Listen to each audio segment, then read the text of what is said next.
नमस्कार, जी chills global update में आप सभी का स्वागत है। 126 देशों ने रूस पहुंचकर डॉलर छोड़ने पर विचार व्यक्त किया है। 4 महीने के भीतर दूसरी बार पीएम मोदी पुतिन से मिलने रूस जा रहे हैं। ब्रिक्स और एससीओ दोनों मिलकर यूनाइटेड नेशन को उखाड़ फेंकने की तैयारी कर रहे हैं। इधर यूएनएससी में भारत का परमानेंट सीट और वीटो पावर लगभग कंफर्म हो गया है, लेकिन फाइनल डिसीजन लेने के समय चीन और पाकिस्तान सबसे बड़ा रोड़ा बनकर खड़े हो गए हैं। 70 साल से सोए हुए यूनाइटेड नेशन को जगाने के लिए भारत ने फिर से बिगुल फूंक दिया है।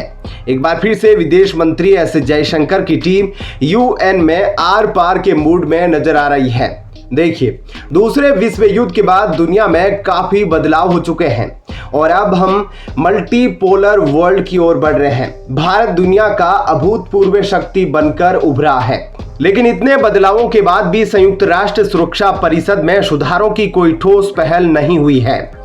इसी कारण अब यूएन को टक्कर देने के लिए एक नए संगठन के निर्माण पर विचार चल रहा है, जिसे लेकर यूनाइटेड नेशन में हड़कंप मचा है। और यूएन प्रमुख का कहना है कि अगर रिफॉर्म जल्द से जल्द नहीं लाया गया तो यूनाइटेड नेशन को कोई बड़ा झटका लग सकता है, जो विश्व के लिए अच्छा नहीं होगा। भारत और G4 देशों की लगातार मांग के बाद अब लगभग 80 साल बाद इस वैश्विक संगठन में सुधार की बात होने लगी है।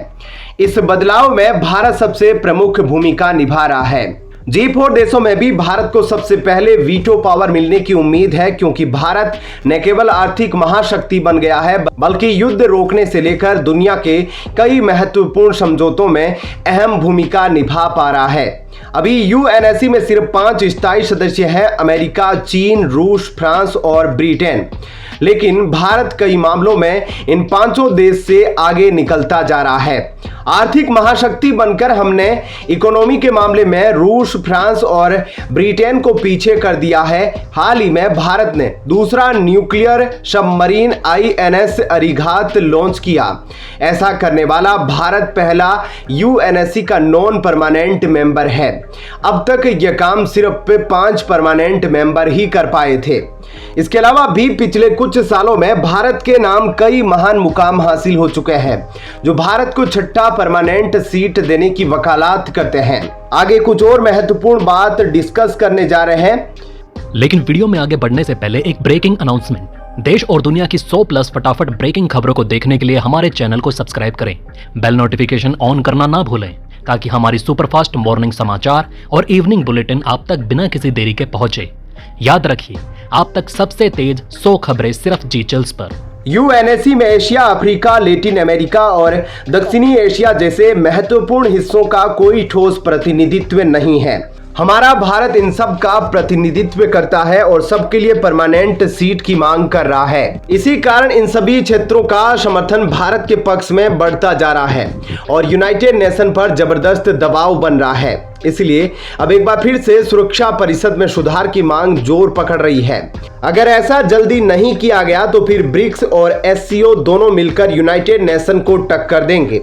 और सबसे बड़ी बात यह है कि भारत ब्रिक्स का फाउंडिंग मेंबर है, जिसमें दर्जनों देश जुड़ते जा रहे हैं। इसका मतलब यह हुआ कि अगर कल को ब्रिक्स यूनाइटेड नेशन की जगह लेता है तो उसमें भारत को सबसे पहले परमानेंट सीट और वीटो पावर मिल जाएगा। अगर ब्रिक्स और एससीओ अच्छी तरीके से मिल गए तो फिर G7, G20 और यूनाइटेड नेशन की हालत खराब हो जाएगी। अब मेरी बात जरा ध्यान से सुनिए, क्योंकि सितंबर महीने में भारत के वीटो पावर पर महत्वपूर्ण फैसला हो सकता है।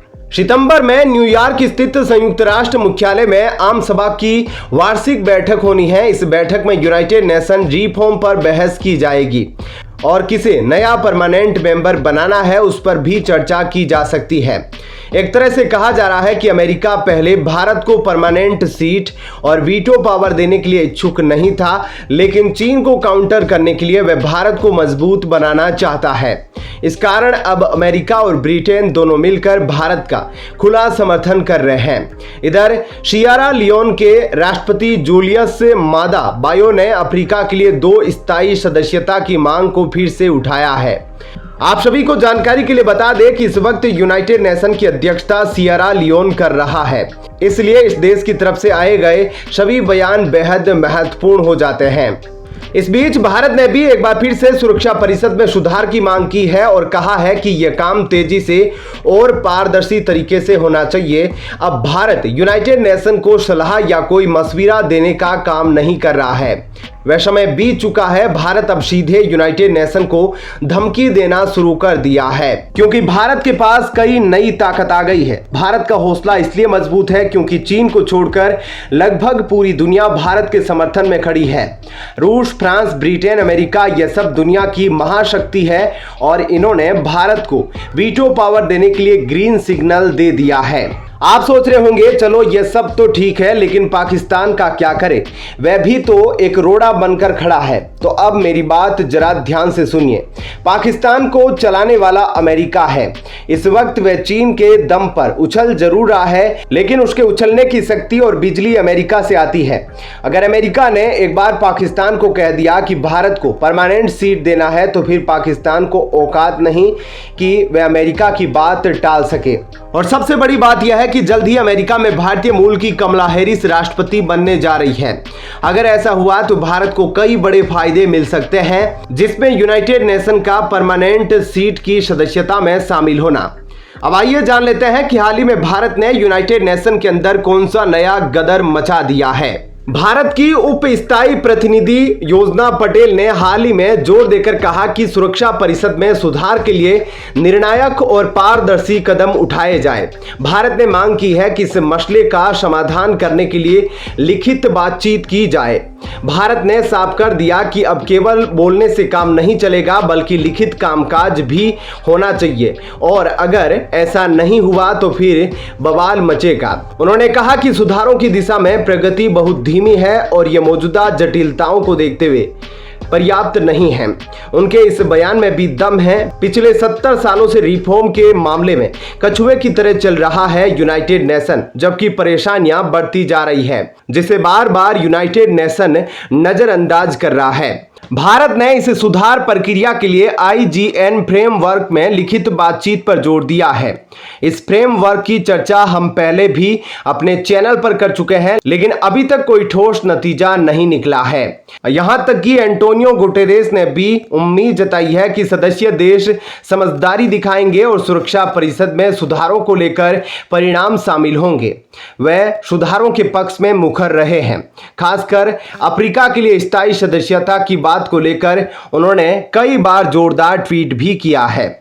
बता दें कि संयुक्त राष्ट्र सुरक्षा परिषद में सुधार की बातचीत फरवरी 2009 में शुरू हुई थी, जिसमें 5 क्लस्टर बनाए गए थे, जैसे सदस्यता की श्रेणियां, वीटो पावर, क्षेत्रीय प्रतिनिधित्व और नए सदस्यों की संख्या। भारत ने जर्मनी, ब्राजील और जापान के साथ मिलकर G4 ग्रुप बनाया है, जो सुरक्षा परिषद में 6 परमानेंट और 4 नॉन परमानेंट सदस्यों की मांग कर रहा है।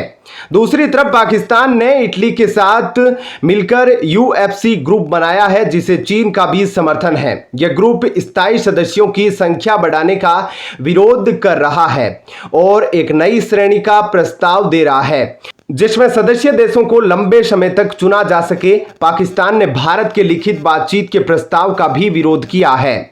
विश्लेषकों का कहना है कि पाकिस्तान और चीन नहीं चाहते कि एशिया में कोई और देश इस शक्तिशाली गुट का सदस्य बने, इसलिए वे इस प्रक्रिया को टालने की कोशिश में लगे हैं। इस वीडियो में फिलहाल इतना ही। आप देख रहे थे जी चिल्स। जल्द पूरे होंगे आपके सारे व्हील्स। धन्यवाद। जय हिंद।